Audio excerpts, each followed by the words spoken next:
Hey guys, welcome back. In this video, I'm going to show you how to separate names in Excel. Let's get started. Take this data table as our example. Demonstrate how to divide a full name within a single cell into two separate cells, extracting the first and last name of an employee.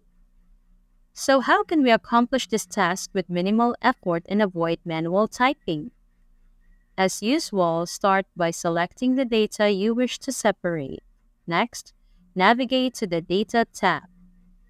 Go to Data Tools and opt for the Text to Columns function. A pop-up window will appear. Most often, the initial option, Delimited, will be suitable.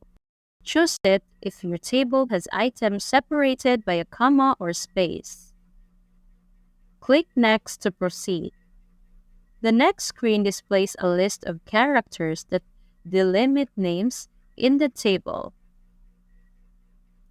Our delimiter is a comma and a space, so select these two options. If there are multiple delimiters, like our case with a comma and a space, treat consecutive delimiters as one. Without selecting this option, the result might look as displayed in the panel at the bottom of the window. Customize the final look based on your needs, and let's continue. On the last screen, adjust the formatting, which will keep set general for now. Click Next to move on. The crucial step is setting the destination. Specify where Excel should place the separated names. To avoid overwriting the original information and losing it, change the default destination to, for example, cell C3. Click Finish, then OK, and you're done.